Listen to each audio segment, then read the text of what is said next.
The bombshells have been dropped tonight on SmackDown, but it wasn't the Dudleys. Get down, get down. It was Jey Uso revealing that he is quitting the company. Welcome back, guys, to Fog Wrestling for your SmackDown review. And damn it, man, this SmackDown was lackluster, but then we get to the end and Jey Uso literally lays the SmackDown on his entire family. Boom, boom, super kick, spears, just taking out Roman Reigns, Solo Sikoa, and Jimmy like they were nothing. It's strange because you see Jey Uso whipping the ass of all three members, and you think to yourself, how the hell has Roman Reigns held onto the belt for so long when the bloodline can just be annihilated by one guy, by Jey Uso? But that's what happened. Main event, Jey Uso, he left SmackDown in a big main event way with a huge reveal saying, I'm quitting the bloodline. And I'm like, right, okay, that makes sense. He's quitting the bloodline. He's not going to be in the bloodline anymore. He's going to go and do his own thing, his own stories, his own new chapter. Then he says he's quitting SmackDown. And I'm like, oh, okay, that makes sense. He's going to Raw. He's getting away from his family altogether. He's completely distancing himself between him and the bloodline. He's going to put a brand between him and the bloodline. He's going to be main event Jey Uso on Monday nights. And then he's like, I'm done with the WWE. And I'm like, what the hell? My brain can't comprehend what's just happened here. Right, so this SmackDown, very lackluster, nothing special. One really bad corny segment with Edge, and I'm about to give up. And then Jey Uso just completely destroys the Anoa family and quits the company. It's like, what the hell? Now, I'm assuming it's a kayfabe quit, not a real quit, but still, entertaining way to end the show. Very, very entertaining way to end the show. And probably one of the best endings I think I've seen for a long, long time. A long, long time on WWE any wrestling show, to be honest. Any Raw, SmackDown, I can't recall a better ending than this. This is probably the best ending since Brock Lesnar attacked Cody Rhodes on Raw the night after WrestleMania.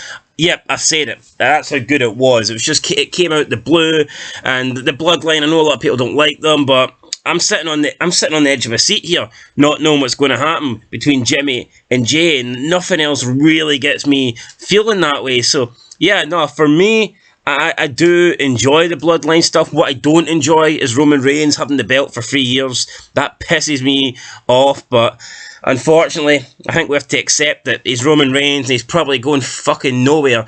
The only person that's going to defeat him for the belt is leukemia. But anyway, let's move on. Let's get into this show, and we'll kick off from the beginning and we'll work our way to the main event, because I want to talk more about the bloodline. I want to talk more about Jey Uso. But we kick off with Asuka versus Charlotte Flair. Woo! And all of a sudden, Asuka just looks weak, okay? People think that Triple H in charge, Asuka was going to get this big run. She's done nothing. She got the title reign. It sucked. Can we all just forget about Asuka now? Asuka is, 42 years old? She's not the future of this company. Let's put it that way. She's not.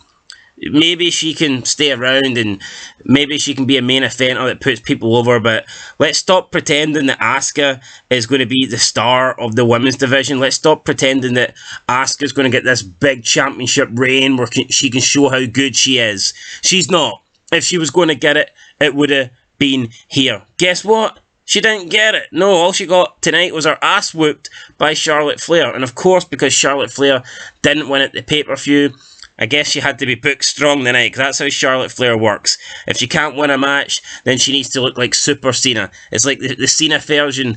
It's like the female Cena, basically, in 2023. Cena from, like, I don't know, 06, 07, 08, 09.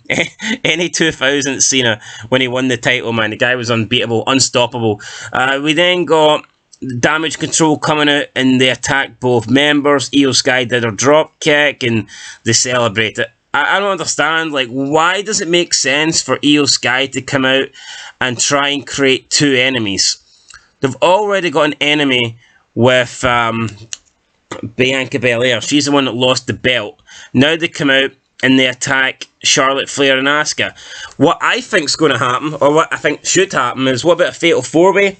Could we get a Fatal 4-Way? Hell, maybe even an elimination style four-way dance, something like that. To me, that's what I think they will probably do. Plus, if they do fatal four-way, it means Charlotte Flair can have another match and she doesn't need to lose. So, yeah, it just works out. You see, you think about it, when was the last time Charlotte Flair actually fucking lost legit?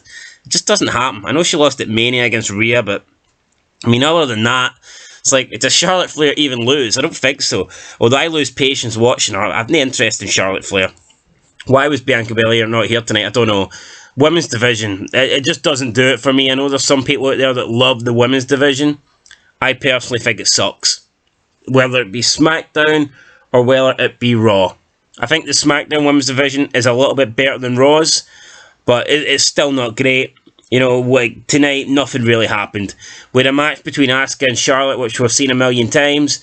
With Damage Control come out and attack them for no reason, and we didn't get to see Bianca Belair. So, I mean, what happened tonight in the women's division? Not a lot, honestly, not a lot. A lot of filler, to be fair. Right, then we got Theory attacking Escobar backstage. He took his arm out, he worked on the arm, he slammed it in this like container thing to give him an advantage, I'm sure, for tonight. So at the moment, Escobar, will he be able to make it? Will he be able to fight Theory tonight? I guess we're going to have to find out. We then got a promo with Karrion Kross and Scarlett.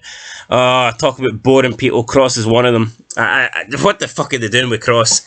Well, let's just let this guy go. Let him go to AEW or something so I don't need to watch him. I can't stand Kross, man. I don't get what they're doing with Kross. He's boring. He comes out. The best thing about Kross is his entrance, and they missed it tonight. By the time they cut back to like the ring, he was already in it. It's like, what the fuck? That's the only good thing about Kross, his entrance. I mean, at least if they get rid of Kross, if something happens to Kross, we might get a decent Scarlett Bordeaux run. And I don't understand, because there's a lot more money with Scarlett Bordeaux than there is with Karrion Kross. Fuck it, when you look at them, I mean, she's like the Sable, and he's the Chris Candido. The guy fucking, he's a bum, he is a jobber. I mean, he's on Twitch getting no views, she's on OnlyFans making fucking millions. So, I mean, who's the one winning the bread in that relationship? It's her. And I'm damn sure that she could offer more to the women's division than he will ever offer to the men's division. Anyway, AJ beats him in the end. There was a spot where Scarlett took out Michin on the outside, then AJ was looking at her. I mean, it's not like he's going to do anything. He can't touch her, so why was he wasting his fucking time? Obviously, it was so that there would be a distraction and Karrion Kross would attack him from behind, but I just don't get it. We can acknowledge now, as Roman Reigns would say, we know that the men can't touch the women, so why would AJ even waste his time being distracted by a woman? Doesn't make any sense. Don't get me wrong, I'm sure if Scarlett, whipped out the puppies, then he'd be distracted, but why is he getting distracted over Scarlett just standing there attacking Michin? Because he can't do anything. Either go and help Michin and put your hands on Scarlett, which you can't do, or just ignore it and concentrate on Kross, which he didn't do either. So, I mean, what was the point? Fucking no point. AJ Styles wins with the Styles Clash. We then get a promo from Edge. Look, some people might enjoy this.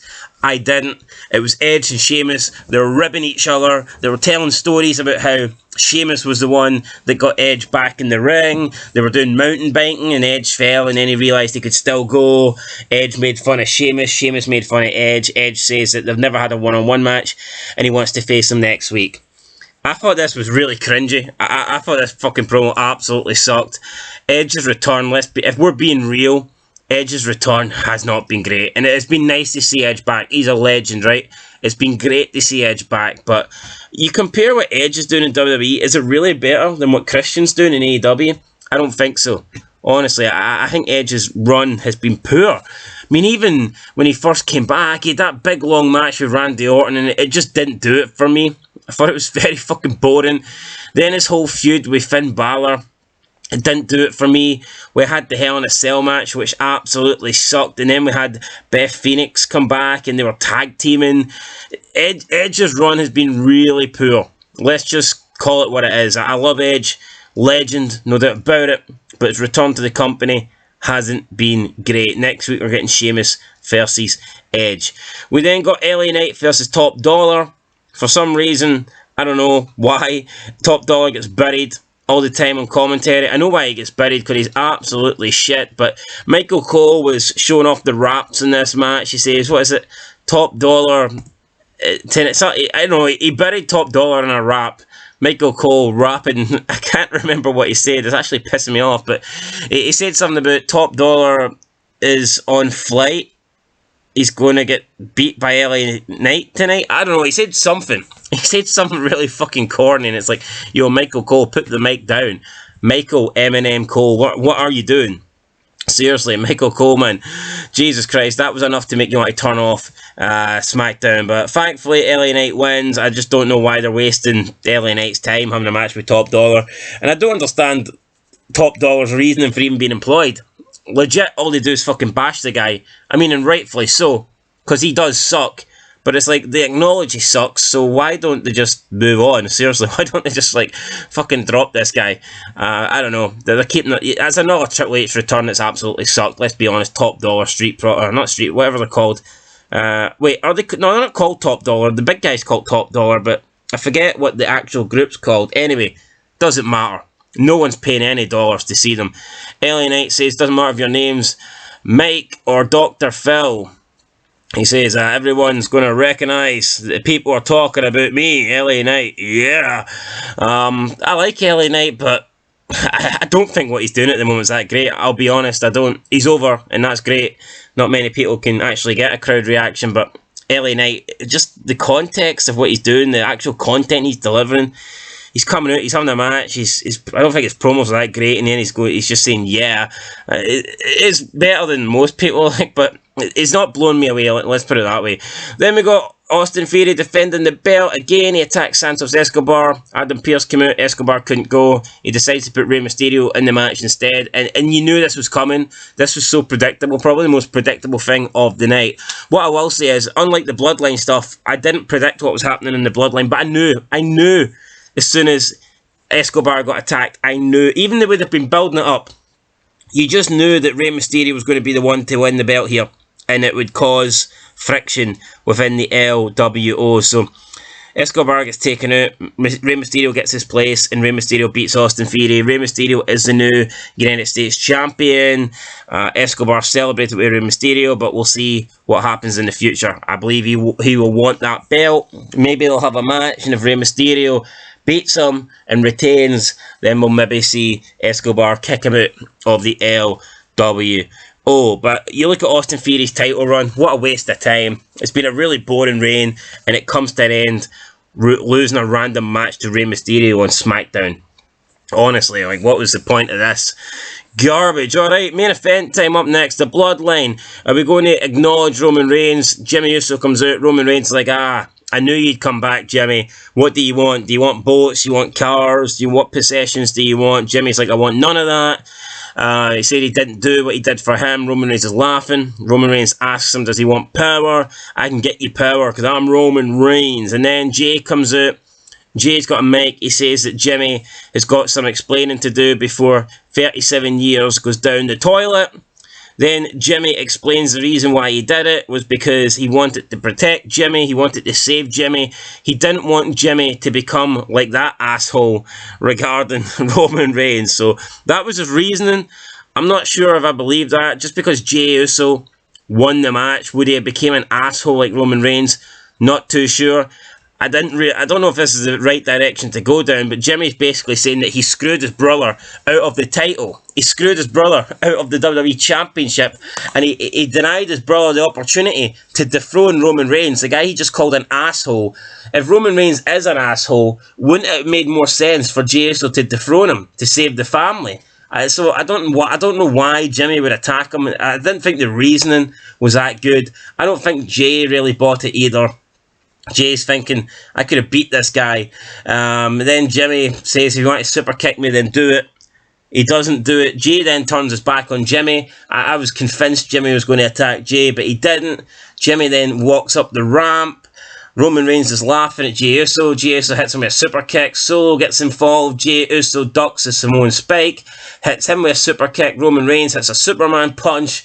Then he goes for a spear. but Jey Uso catches him again with an all super kick, then hits a spear of his own on Roman Reigns. So Jey Uso has took out Roman Reigns and Solo Sikoa, just wiped them out like they were nothing. Then he leaves the ring, he's looking up the ramp at his brother Jimmy. He wants Jimmy to come down. Are we going to get a hug? Are the Usos going to hug it out? No! Jimmy eats a super kick to the face. Jey Uso then stands tall. You've got Jimmy down, you've got Roman Reigns down, Solo Sikoa down. Then Jey says that I'm done. I quit the bloodline. I'm out of SmackDown. I'm out of WWE. So massive bombshell here. Out of the bloodline, out of SmackDown, out of WWE.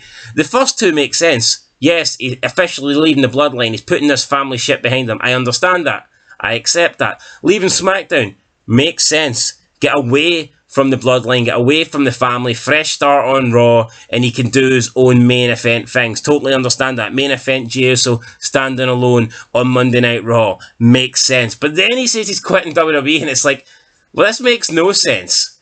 Why would he quit WWE? Even though he's pissed off with his family, I get that, but like, where's the payoff here? Who's going to want to bring him back? It's like, I just don't really see. It was like shock value, and I guess that's better than nothing, but I just don't see what's the point? Like, what's the payoff? Like, what's the reasoning for quitting WWE? Why would he want to leave the company? I get it. Get away from the bloodline, get away from your family, but you could move to Raw. Hell, if you really want it, you could become a free agent and go to NXT if you want to waste your career down there, but to state that he's quitting WWE, I don't understand it, but at least it's something to talk about, you know. At least the ending's giving you something to talk about, something to think about, and it gives you a reason to tune in next week to actually see what happens, to see if anything happens, to see if Jey Uso's there. So yeah, I mean, overall, I didn't think the segment was that great. I don't think it made a lot of sense. Jimmy pretending that he did it to save his brother. I thought SmackDown overall was weak tonight, but the ending with Jey Uso revealing he's quitting the WWE, it was a big shock. And it was good because you're sitting here thinking, what the fuck just happened? And I'll be honest, guys, I don't know what happened. I have no idea what happened. But we do have a new United States champion. We have found out that not only has Jey Uso left the bloodline in SmackDown, but he's also left the WWE. We have found out that Edge is taking on Sheamus next week in a match that I have no real interest in seeing. We also had, I forgot to mention, we had Bobby Lashley. He says that Street Profits have got untapped potential and that pretty much it is official at this point. The Hurt Business are coming back, and he made a Bloodline joke in there as well. So it looks like the Hurt Business could be replacing the Bloodline. So we have that. We had Damage Control attack Charlotte and Asuka, which didn't lead to anything with no Bianca Belair.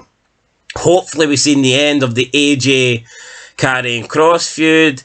I mean, LA Knight is over at the moment, but they're not doing anything with him. He's just having a throwaway match against Top Dollar, so I don't think that's really worth much. So, yeah, guys, interesting SmackDown, just purely for the ending alone. So, Jey Uso has quit the WWE. Jey Uso is out, and I'm kind of intrigued to see what happens from here on in. But anyway, guys, that's it. Fog Wrestling, bringing you SmackDown review on a Friday night. I'll catch you in the next one. Leave a like, leave a comment, subscribe, and peace.